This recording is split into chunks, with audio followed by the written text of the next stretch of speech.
Պարոն Առաքելյան, ազգային ժողովում Հայաստան խմբակցության ներկայացրած նախագիծն է քննարկվում, այսպես ասած քաղբանտարկյալների վերաբերյալ, ինչ կասեք նախագծի մասին, այնտեղ նշվում է մի քանի տասնյակ քաղբանտարկյալների մասին։ Տեսեք, հետաքրքիր է, որ այս նախագիծը քննարկում է Հայաստան խմբակցությունը, մի խմբակցություն, որի ուրեմն ղեկավարի կառավարման տարիներին միջազգային հեղինակավոր կառույցների ուրեմն եւ ոչ միայն նրա, այլ նաեւ նրա իրավահաջորդի միջազգային հեղինակավոր կառույցների բազմաթիվ զեկույցներում կան քաղբանտարկյալների վերաբերյալ տվյալներ, ավելին մարդու իրավունքների եվրոպական դատարանը վերջերս նաեւ մարտի 1-ի հարցով է որոշում վճիռ կայացրել, որտեղ խոսվում է, որ խախտվել է Հայաստանի Հանրապետության քաղաքացիների կյանքի իրավունքը, այսինքն այս քաղաքական ուժը, որի կառավարման տարիներին խախտվել են Հայաստանի Հանրապետության քաղաքացիների կյանքի իրավունքները, չհաշված նաև գույքի իրավունքները, մենք գիտենք նաև հյուսային պողոտայի ուրեմն հետ կապված վճիռները, այս քաղաքական ուժը առնվազն բարոյական իրավունք չուներ խոսել Հայաստանում քաղբանտարկյալների մասին,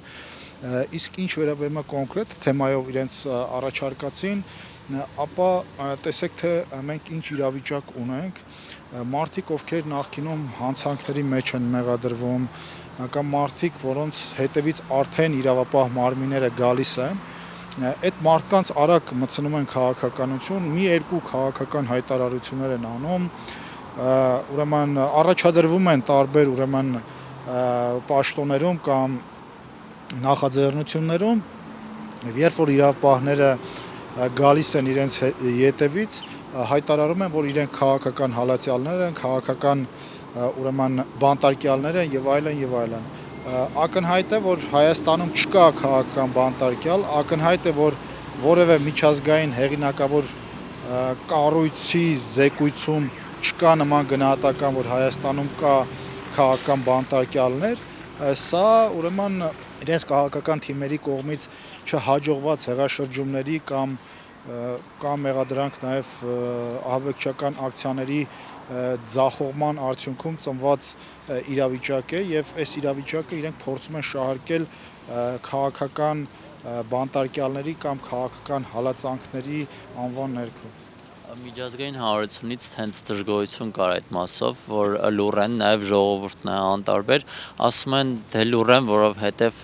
Նիկոլ Փաշինյանին աջակցում են, այսպես ասած իշխանության են բերել։ Տեսեք, իշխանության բերել տերմինը օգտագործել է իրենց կողմից, քանի որ իրենք իշխանության են եկել մշտապես դրսի իրենց ասելով դաբրոներով եւ այսօր էլ իրենք ուզում են իշխանության գան երրորդ պետության դաբրոյով եւ հաստատի այդ խոսույթը կամ այդ տրամաբանությունը տեղին կլինի իրենց համար ներկայիս իշխանությանը բերել ժողովուրդը այն ժողովուրդը, որը որ իրենց զրկել է իշխանությունից մեղմ ասած կամ հեռացրել է կամ մերժել է անփառունակ կերպով եւ հետեւաբար միջազգային հանրությունը, եթե իրենք նկատի ունեն այսպես քաղաքակիրթ հանրությունը, ուրեմն իր գնահատականները ունի, օբյեկտիվ գնահատականները, իրենք դեմ են հանդես գալիս իրենց աշխարհիկ եւ հոգեվոր թևերով դեմ են դուրս գալիս ժողովրդավարությանը, քննադատում են ժողովրդավարությունը եւ ինչ են ուզում, որ միջազգային քաղաքակիրթ հանրությունը իրենց ինչ-որ աջակցություն ցույց տա, առավել եւս, երբ որ այստեղ աջակցության ըստ էության խնդիր չկա, կան հարուցված քրեական գործեր, կան բացահայտված ուրեմն ձայնագրություններ եւ գրագրություններ եւ դրա հիմքով ընթանում է գործընթաց։ Միջազգային հանրությունը ինչ պետք է ասի։ Ազգային ժողովում դահլիճը կիսադատարկ էր, նաև այնտեղ տարբեր գործիչներ ասում էին, որ պետք է համախմբվել, մի մասն ասում էր պետք է իշխանությանը հեռացնել, նոր քաղբանտարկյալների խնդիրն անդրադառնալ, իրենց էս ինչ խնդիր կա իրենց մեջ ասես։ Այդ կիսադատարկ վիճակը նույնպես խոսում են մասին, որ իրենց մեջ էլի կան մարդիկ, որոնք չեն հավատում այս գործընթացի անկեղծությանը, սա իրենց մոտ քաղաքական օրակարգի բացակայության վառ դրսևորում է, երբ որ իրանք ըստ էության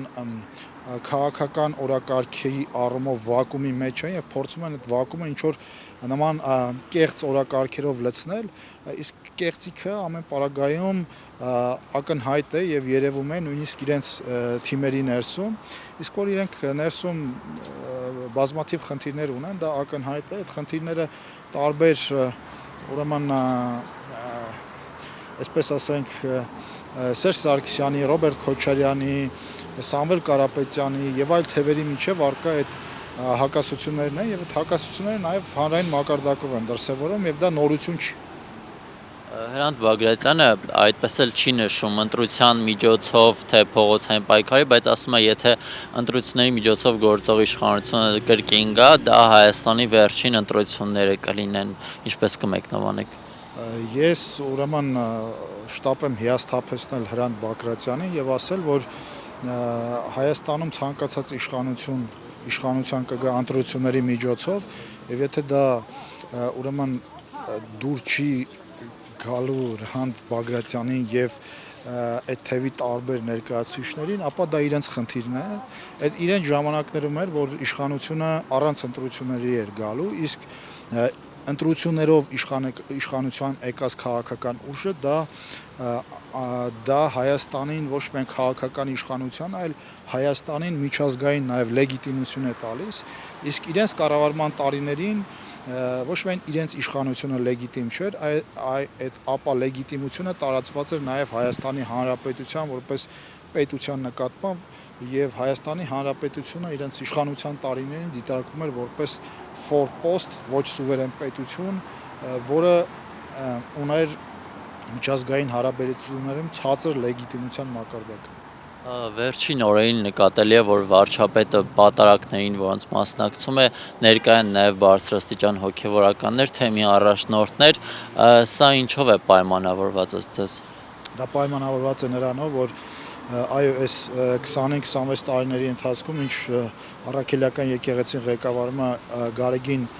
Բ-ն, այդ տարիների ընթացքում եկեղեցու հետ տեղի ունեցել ըստ էության հայ առաքելական եկեղեցու արժե համակարգի նկատմամբ տեղի ունեցել ուրեմն ոտնձգություն եւ այդ ոտնձգությունը այո շատ հոգեվորականներ կարգալույծ են արվել հեռացել են, շատ հոգեվորականներ միգուցե տարբեր պատճառներով լռել են եւ կարծում եմ հիմա ժամանակն է որպեսզի այդ մարդիկ խոսեն եւ գործեն, քանի որ դրված է հայ առաքելական եկեղեցու հեղինակությունը վերականգնելու հարցը։ Ինչու՞մ այլաթոռը չի շտապում նրանց էլ կարգալույծաներ, այնտեղ Գարեգին Բ-ի անունն էր զեղչվել, չէր տրվել պատարակի ժամանակ, բայց չեն շտապում կարծես թե։ Տեսեք, Գարեգին Բ-ն չի կարող վերցնել եւ բոլորին, հատկապես բարձրաստիճան հոգեվորականներին ուրեմն միանգամից կարգալույծ անի, դա նաև սպառնալիք է, հասկանալի որ սպառնալիք է նաև իր համար, իհարկե նրանք փորձեն տարբեր այսպես միջոցներով դա անել, բայց ներկայիս իրավիճակում ես կարծում եմ որ նախանձելի չի Գարեգին Բ-ի վիճակը եւ գնալ նաև բարձրաստիճան հոգեվորականների դեմ, դա իր համար էլի կարող է ճակատագրական լինել, քանի որ շատ բարձրաստիճան հոգեվորականներ գիտեն թե ինչով է զբաղված եղել Գարեգին Բ-ն իր եղբայրը եւ իր շրջապատը 26 տարիների ընթացքում եւ այստեղ նույնպես բարոյականության խնդիր կա, արդյոք Գարեգին Բ-ն կարող է օրինակ իր անունը չհիշատակելու համար կարգալույծ անել բարձրագույն հոգեվորականին, բայց օրինակ, չգիտեմ, այլ սկանդալների մեջ հայտնված բարձրաստիճան հոգեվորականին թողնել իր տեղում մնա։ Նման խնդիրներ կան Ես կարծում եմ դրա համար այստեղ ինքը խնդիրներ ունի նման կտրուկ հայելերի գնալը։ Հանգուցալուծումը ի վերջո Գարեգին Բ-ի հեռացման ինչպես կլինի։ Ես կարծում եմ որ այն գործընթացը որ սկսվել է, երբ որ արդեն բավականին բարձրաստիճան հոգեվորականներ իրենց բողոքի ձայնը են բարձրացնում, այդ գործընթացը կշարունակվի, ավելի մեծ թափով կշարունակվի եւ արդյունքում կարծում եմ որ մենք կունենանք կամ կտեսնենք Գարեգին Բ-ի հեռացումը ուրեմն հայ առաքելական եկեղեցուց, քանի որ գիտեք, երբ որ ստեղծում եք կլանային համակարգ, կապ չունի դա աշխարհիկ թե հոգևոր իշխանությունը, այդ կլանային համակարգում լեգիտիմությունը ծնվում է ոչ թե հասարակությունից կամ իրենց ընտրողներից, այլ այդ լեգիտիմությունը ծնվում է կլանից, այսինքն դու լեգիտիմ ես կլանի ներսում, նշանակում է դու լեգիտիմ ես, բայց քանի որ իհարկե մենք այստեղ չի կարող խոսք գնալ հանրային լայն զանգվածների աջակցության մասին, քանի որ մենք տեսանք, որ այս ամբողջ ընթացքում տեղ ունեցան ձերբակալություններ Բարսեղյան նույնիսկ հոգևորականների, մեր հանրությունը ըստ էության որևէ արձագանք չտվեց եւ հետեւաբար Գարեգին Բ-ի լեգիտիմությունը հիմնված է այն կլանի վրա, որը ինքը ստեղծել է եւ այսօր ուրեմն այն Բարսեղյան հոգևորականները, որոնց վրա ժամանակին միգուցե հենվել է Գարեգին Բ-ն կամ այն Բարսեղյան հոգևորականները, որոնք այս տարիների ընթացքում լռել են, միգուցե սպասելով անհրաժեշտ պահի, որպեսզի գործողությունների դիմեն, դա էլ է ուրեմն դա էլ է ձև պայքարի, այսօր այդ մարդիկ ուրեմն արդեն սկսել են խոսել եւ արդեն սկսել են խոսել իրենց դեմքով, եւ սա նշանակում է, որ այդ համակարգի ներսում արդեն Գարեգին Բ-ն լեգիտիմ չի եւ գնալով այդ լեգիտիմության պաշարը նվազում է։ Շնորհակալություն։